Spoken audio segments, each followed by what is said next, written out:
What does history choose to remember, and what does it quietly bury beneath labels? In the old chronicles of empires, certain names appear only at the edges of the page. Pirates, raiders, rebels, desert thieves, horsemen from beyond the frontier. They arrive like a storm in official memory, blamed for disruption, famine, fear, and fire. Then, just as quickly, they are pushed back into the shadows, reduced to a warning or a footnote. But the deeper one looks, the less simple those shadows become. Because many of these figures were not merely destroyers. They commanded routes that fed capitals. They negotiated with kings. They moved armies across seas, deserts, and grasslands with a confidence that recognized borders often could not match. Some ruled from ships hidden in rocky coves. Others governed through wells no outsider could find, through loyalty sworn on horseback, through faith strong enough to shake a dynasty. They did not always build monuments. Often their power lived in motion, in rumor, in the knowledge of terrain, tide, and timing. This is the unsettling truth at the heart of their stories. The distance between outlaw and ruler is sometimes only a matter of who survives to write the record. An empire calls its enemies criminals. Its own expansion becomes order. But power in any age has rarely worn just one face. So we begin at the threshold between fear and fascination, where history grows most human. Not with saints or villains, but with people who force civilizations to confront their limits. Men and women branded as threats, yet powerful enough to bend trade, territory, and memory around themselves. And perhaps that is the real question waiting beneath these forgotten lives. When authority exists outside the walls of an empire, what name do we give it? What happens when the sea that feeds an empire no longer belongs to the empire at all? In the first century before the Common Era, that question drifted toward Rome like a bad wind. Grain ships vanished on open water. Merchant vessels were found empty, rocking in silence. Along the jagged coast of southern Anatolia, fast ships slipped out from hidden coves at dawn, struck with astonishing precision, and disappeared again into stone and shadow. Rome called them pirates. But the word is almost too small for what they became. These Cilician seafarers were not a scattering of desperate thieves. They moved through the eastern Mediterranean as if it were a political world of their own. Their strongholds were cut into rugged coastlines and protected by nature as much as by men. Their fleets were light, swift, and disciplined. They did not merely steal cargo, they interrupted systems. They captured nobles for ransom, sold prisoners into slavery, and pressed whole trade routes into a kind of forced negotiation. If a merchant wanted to cross certain waters, survival depended less on Roman prestige than on pirate consent. For the people in Rome, the danger was not abstract. Grain from Egypt helped sustain a city swollen with hunger and expectation. When those shipments were threatened, prices rose, temper sharpened, and the weakness of Roman control became impossible to hide. Even the capture of a young Julius Caesar by pirates, later retold with a kind of dark amusement, exposed something humiliating beneath the legend. The Republic's great inland sea had become vulnerable. Then came Pompey, armed with extraordinary powers and a vast campaign meant to restore order. Rome would celebrate the victory as swift and total, as if chaos had been swept from the map in a single season. Yet the speed of that triumph raises its own quiet suspicion. Networks so vast do not appear overnight, and they do not vanish without leaving traces behind.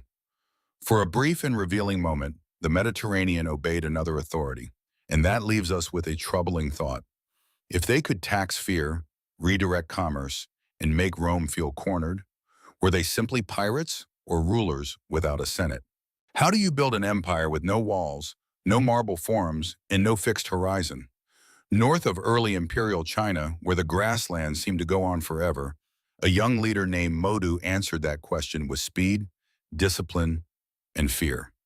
The story begins not with a battle, but with a test.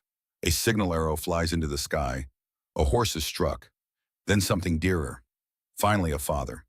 With each command, obedience becomes sharper, more absolute, until loyalty itself is forged into a weapon. From that brutal beginning, the Xiongnu Confederation emerged as something China could not easily name and could not easily defeat. To settled empires, power often looks like stone, law, and ceremony. But on the steppe, power moved on horseback. Xiongnu riders crossed immense distances with astonishing efficiency, mounted on hardy horses and armed with composite bows that made distance feel almost irrelevant. They could appear without warning at the edges of farms and frontier towns, cut through supply lines, seize livestock, and disappear into the openness before a conventional army could even settle into formation. The land did not resist them, it carried them. Under Modu, these nomadic forces became more than raiders. Tribes were drawn together into a disciplined order. Alliances were forged, rivals subdued, tribute demanded. The Han court, for all its sophistication, found itself facing not an enemy at the margins, but a political power equal enough to negotiate, threaten, and extract concessions. Silk, grain, and royal marriages flowed northward through uneasy treaties that sounded diplomatic but often felt like acknowledgement. Behind the language of peace stood a harder truth. The frontier was not fully China's to command, and so walls rose higher, garrisons multiplied, campaigns were launched at enormous cost. Yet the Xiongnu remained elusive, not because they lacked structure, but because their structure belonged to another logic. Their empire did not depend on cities. It depended on motion, memory, and the ability to turn open space into strategy. History often calls such people barbarians when it cannot comfortably call them rivals. But if one of the world's great dynasties had to reshape its borders, diplomacy, and imagination around their presence, then what stood on the northern steppe was not chaos. It was another kind of state, written in hoofbeats instead of stone. What kind of enemy refuses to meet an empire in battle, yet still defeats it? In the age of Darius the Great, when Persian ambition stretched across continents, the answer lay somewhere beyond the Black Sea, in the vast and wind-bent world of the Scythians. The Persians marched north expecting conquest to arrive in a familiar form, a decisive clash, a broken king, a captured capital. Instead, they found absence, empty settlements, burned grass, poisoned wells, a horizon that gave nothing back. The deeper they advanced, the less the campaign resembled war, and the more it felt like being slowly unmade. The Scythians understood something imperial armies often forgot. Land is not just territory, it is tempo, it is endurance, it is the invisible line between confidence and exhaustion. These mounted societies of the Eurasian steppe had little interest in defending cities because their strength did not live in walls, it lived in mobility, in horse herds, in memory carried across open distances. Their riders struck from afar with remarkable precision, then peeled away before heavy forces could answer. To enemies trained to conquer places, the Scythians offered no place to conquer. Yet they were never as simple as the old stereotype of wandering raiders. Beneath the grasslands, their burial mounds preserved another story. Gold ornaments, intricate textiles, masterfully worked weapons, traces of ceremony and rank. These were not rootless marauders drifting through emptiness. They were the elite of a sophisticated world tied together by trade, diplomacy, and command of the steppe corridors linking Europe and Asia. Greek colonies traded under their shadow. Caravans moved because Scythian power allowed or restrained them. That is why Darius could invade their world and still fail to master it. He faced not disorder, but a rival system of power built on movement instead of monuments. Persian force could cross rivers and plains, but it could not force the Scythians to become legible on imperial terms. And maybe that is the deeper lesson waiting in the dust of that failed campaign. Civilization is often imagined as the triumph of permanence. But what if endurance belongs just as much to those who know how not to be pinned down? What if the most powerful force in the desert was not an army, but the knowledge of where water slept beneath stone? Long before Petra became a symbol of lost grandeur, caravans crossing Arabia moved through a world shaped by uncertainty. Frankincense, myrrh, spices, and textiles traveled north in slow-moving lines, carrying immense wealth across a landscape that could kill the careless long before any enemy appeared. Then somewhere between canyon and dune, entire convoys began to vanish. To outsiders, it looked like banditry. To the Nabataeans, it was leverage. They emerged from the harsh margins of northern Arabia with a form of power that did not depend first on conquest, but on comprehension. They knew the hidden cisterns, the seasonal flows, the narrow passes where a handful of riders could stop a caravan more effectively than a standing army. In a place where thirst could decide history, this was more than survival, it was governance. Merchants did not simply travel through Nabataean space. They entered a system of permission, tribute, escort, and negotiation shaped by those who understood the desert better than anyone else. Over time, that invisible authority hardened into something more recognizable. The same people described in older accounts as elusive raiders became master intermediaries of one of the ancient world's most lucrative trade networks. At Petra, they carved a city into rose-red stone, but the true marvel was not only what rose above the canyon floor. It was the intelligence beneath it. Reservoirs, channels, dams, and hydraulic systems that turned a severe landscape into a thriving commercial center. Water was gathered, controlled, and distributed with extraordinary precision. Out of scarcity, they built stability. Out of danger, they built wealth. This is where the old categories start to break down.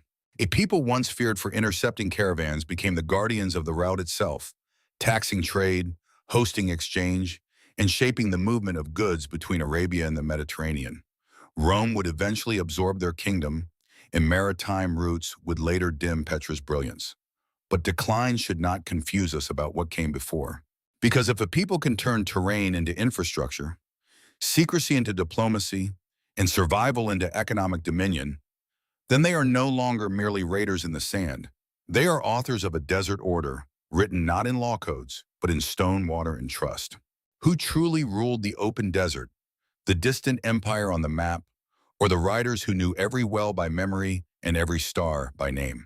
Across the Arabian Peninsula, caravans moved like fragile lifelines through an ocean of heat, carrying silk, incense, metal, grain, and stories between Yemen, Syria, Mesopotamia, and beyond.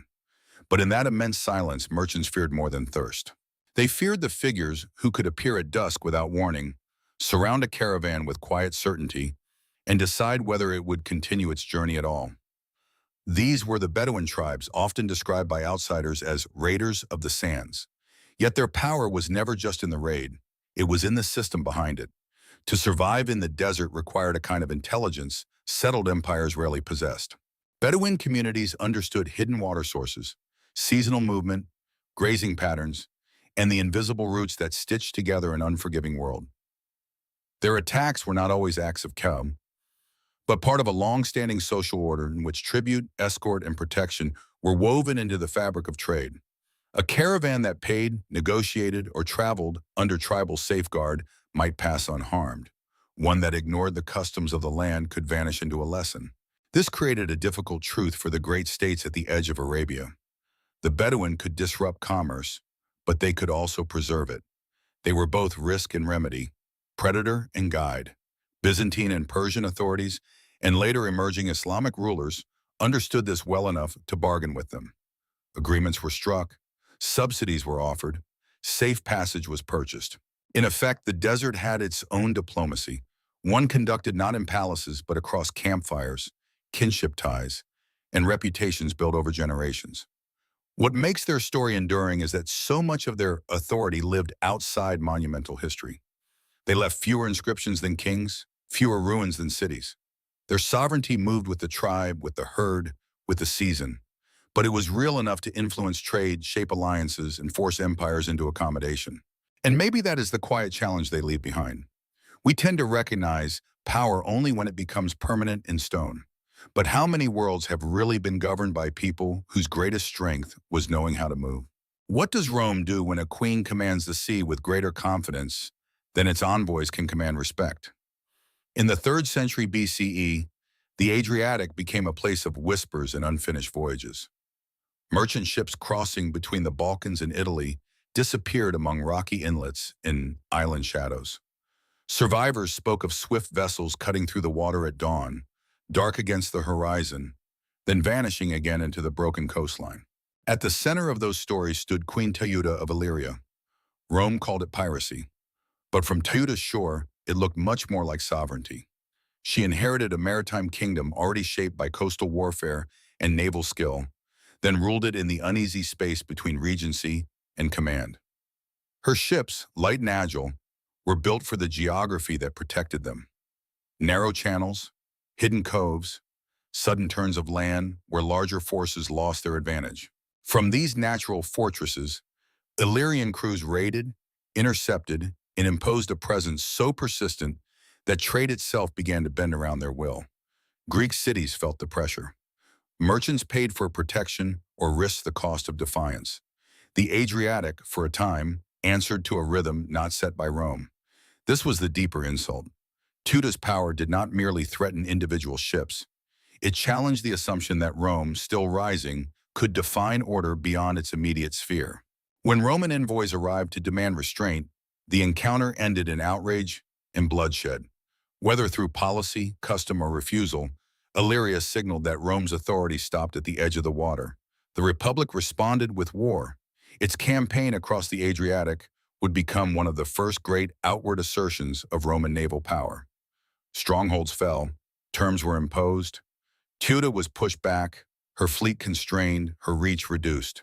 Official history would frame the outcome as the necessary punishment of a pirate queen. Yet that verdict feels too convenient. A ruler who can command ports, direct fleets, pressure commerce, and provoke a major republic into one of its first overseas wars is doing more than sponsoring disorder. She is governing through the language available to her: speed, geography, tribute, and fear. And so Teuta remains suspended between titles. Pirate to her enemies, monarch to her own, perhaps both. Because on contested seas, the difference between the two is often written only after the battle is over. What becomes of a people once dismissed as invaders when they begin minting coins, governing cities, and stitching worlds together? In the late centuries before the Common Era, the frontiers of Central Asia were already trembling from movement. Kingdoms born from Alexander's conquests had grown fragile. Trade routes pulsed with wealth, but also with uncertainty.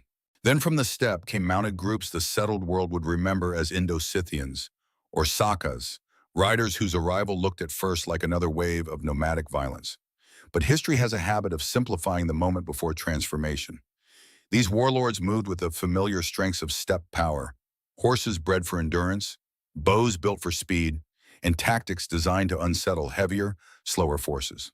They crossed into the crumbling Greco-Bactrian sphere and pushed beyond the Hindu Kush, not simply plundering, but taking hold. Fortified towns, trade corridors, and fertile valleys became part of a new political landscape. What had begun in movement started to settle into rule. The evidence survives in small, durable objects. Coins carrying the names of Indo-Scythian kings have been found across Afghanistan, Pakistan, and northwestern India, inscribed in multiple scripts and shaped by multiple traditions. In them, one can almost see the negotiation of identity itself: steppe origins meeting Hellenistic imagery, local custom, and Indian political language. This was not the signature of a passing storm. It was the mark of a power learning how to endure. Their true strength lay in the spaces between civilizations. They controlled routes that linked Central Asia to the Indian subcontinent, corridors through which silk, metal, spices, and belief systems all moved together. Merchants crossed under their shadow. Cities adapted to their rule. Religious communities, including early Buddhist centers, found patrons among people once described only as outsiders. The old distinction between conqueror and custodian began to blur. And perhaps that is why their legacy feels so modern. They remind us that identity is rarely pure at the edges of empire. It is negotiated in markets, in marriages, in inscriptions, in the practical need to govern diversity without losing force. So were they invaders, kings, or bridge builders?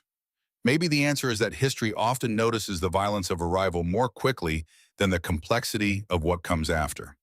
Yet sometimes the riders from beyond the horizon do not merely break a world, they connect it. What if the most dangerous weapon against an empire was not a sword, but a promise? In the year 184 CE, as famine spread and the Han dynasty strained under corruption, tax burdens, and exhaustion, a different kind of force began gathering in the villages of northern China. It did not first move like an army, it moved like hope. A healer named Xiongnu offered talismans, prayers, and the language of renewal to people who had been left with very little else. In fields and homes, among the hungry and forgotten, belief became contagious. Soon belief became organization. Xiongnu preached that the age of Han rule was ending, that heaven itself had withdrawn its favor and that a new era of great peace could begin.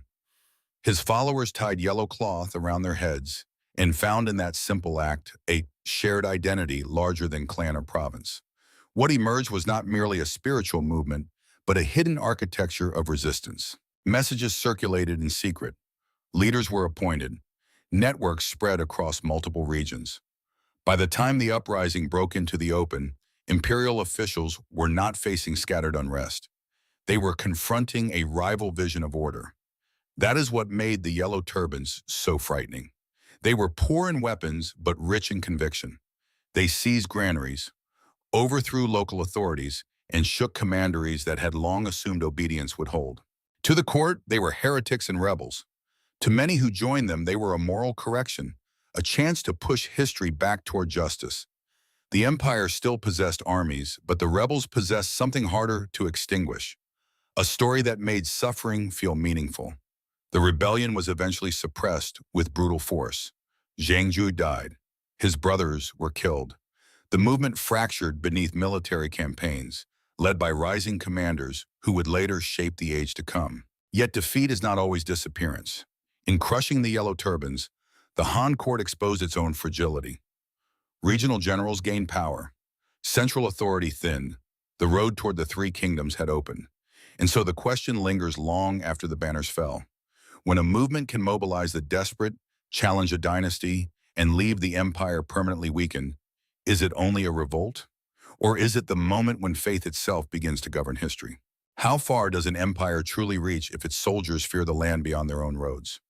Along Rome's southern frontier in Egypt, where the Nile narrows and the desert begins to press close, reports started arriving from the margins with a familiar tone of unease. Caravan routes were disrupted. Outposts stood damaged or abandoned. Traders moving between Nubia and the Mediterranean disappeared into heat and distance. In the Roman imagination, the threat came from the blank spaces on the map. From there emerged the Blemmies. The empire described them as desert raiders. Yet Rome kept negotiating with them, and that alone tells us something. The Blemmies belonged to a world the imperial center never fully mastered, a harsh region between the eastern Sahara, the Red Sea, and the upper Nile where survival depended on movement, local knowledge, and the ability to travel without the infrastructure settled powers required. They rode through terrain that exhausted outsiders. They struck where Rome was thin, at caravan lines, border posts, and sacred places whose importance was spiritual as much as strategic. Even temples could become part of the contest, because control over pilgrimage and trade was also control over meaning. What makes their story linger is that they were never merely a problem to be erased. Inscriptions and treaties suggest something more complicated. Roman officials bargained with Blemian leaders, granting access, negotiating peace, acknowledging rights of movement and worship. That is not how empires speak to chaos. It is how they speak to another power they cannot easily remove. Their authority did not rest on cities or monumental architecture. It rested on access. Access to routes, to grazing lands, to crossings, to the fragile movement of gold, ivory, incense, and other goods flowing through Nubia's dry arteries. Merchants paid for protection because protection was real. Rome fortified what it could, but beyond the walls stretched a geography that answered more readily to those who understood it from within. And perhaps that is the quiet truth rising from the desert. Some powers are visible in stone, banners, and laws. Others live in the ability to move where others cannot, to endure where others falter, and to make even an empire negotiate at the edge of its confidence. The Blemmies ruled that edge. What kind of kingdom leaves behind no throne room, yet buries enough silver to astonish 1,000 years of archaeologists? In the cold waters of the Baltic, where mist hangs low and coastlines fracture into islands, Gotland rose not as a vast empire of land, but as a center of movement.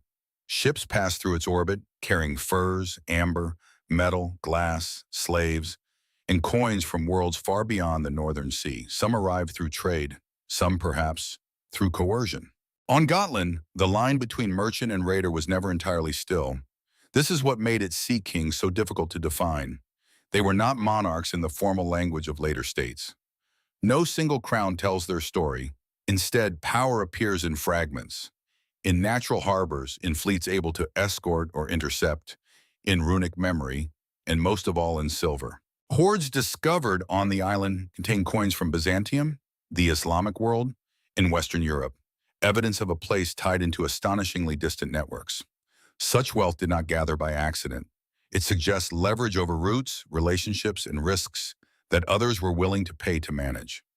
Gotland's position in the Baltic made it a hinge between regions. To control its maritime corridors was to influence the flow of goods between Scandinavia, the Slavic lands, the river routes of Eastern Europe, and markets much farther south. The men who commanded ships from this island seemed to have understood that commerce and predation were not opposites, but neighboring tools. A convoy could be protected for a price, a rival could be stripped of cargo, tribute and trade could travel in the same hull. What survives in the archaeological record is not a simple tale of piracy, but of adaptation. These seafarers inhabited a world where authority depended on mobility, reputation, and the ability to connect distant economies while remaining hard to subordinate. Over time, larger Scandinavian kingdoms would expand and Gotland's autonomy would narrow. But before that consolidation, the island stood as a maritime node whose influence reached far beyond its size. And so the silver beneath its soil asks a lasting question. If a people can command routes, accumulate international wealth, and shape the terms of exchange across the sea, do they need a crown to be sovereign? Or is sovereignty sometimes measured by what the tides are willing to carry toward you? What do all these distant figures share, beyond the names history gave them? A pirate off Anatolia, a horse lord of the steppe, a desert guide who could become a raider by nightfall, a queen on the Adriatic, a prophet with famine at his back. On the surface, they belong to different worlds, different languages, climates, faiths, and centuries. But if we listen closely, the same pattern begins to emerge, like a hidden rhythm beneath the noise of empire. Again and again, power rose in the places official maps understood least. At sea, in grassland, in canyon, in frontier, authority often belonged not to whoever claimed the land, but to whoever could actually move through it, feed within it, and survive its demands. These leaders mastered environments that large states struggled to read. They knew which harbor could hide a fleet, which pass could swallow an army, which water source could save a caravan, which season would break a campaign before it began. Their strength was not always larger than an empire's. It was often more intimate, more adaptive, more alive to reality. That intimacy allowed them to do something remarkable, transform geography into politics. A coastline became a tax system. A desert became a gate. A grassland became a military doctrine. A broken dynasty became an opening for faith and rebellion. In each case, what looked from afar like disorder was often its own kind of order, one enforced through tribute, negotiation, mobility, and fear. Empires called these people criminals because criminal was a useful word. It reduced a rival system to a moral flaw. But the lived experience of merchants, farmers, pilgrims, and border communities was usually more complicated. Safety might depend on a pirate escort. Survival might depend on a desert tribe. Peace might require tribute to the very people the capital condemned. And perhaps that is why these stories still feel so alive. They remind us that history is not shaped only in capitals. It is also shaped in the margins, where human beings learn to turn vulnerability into leverage. The question is no longer whether these figures were outlaws or rulers. It is whether those two categories were ever as separate as empires wanted us to believe. What then is the true inheritance of those history pushed to the edges? Not just the fear they inspired, or the wealth they seized, or the wars they triggered. Their deeper legacy lies in the questions they leave behind. Questions about legitimacy, about memory, about who gets to define civilization, and who is condemned to stand outside it no matter how sophisticated, necessary, or enduring their power may have been. Empires have always depended on stories as much as armies. They tell themselves they bring order where there was none, law where there was only violence, permanence where there was only drift. And often they do create structures that last. But these stories become most fragile at the frontier, where another kind of order is already alive. There, the language of empire begins to reveal its limits. A pirate network can regulate a sea. A nomadic confederation can force diplomacy. A desert people can control commerce more effectively than a distant capital. A rebellion can speak to moral hunger more clearly than a dynasty can answer it. What survives from these encounters is not simply conflict, but exchange. Walls are built, treaties are signed, routes are redrawn, armies adapt, religions travel, markets shift. Even when empires prevail, they are changed by what they claim to defeat.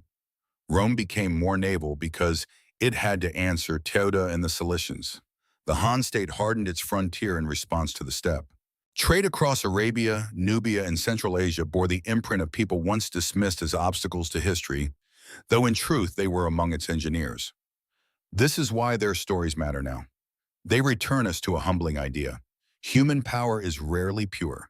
It is negotiated in contact zones, in uncertainty, in mutual dependence, in the uneasy recognition that the so-called center cannot exist without the margins it fears. And perhaps that is the final revelation before the journey closes. Those branded as outlaws were often not outside history at all.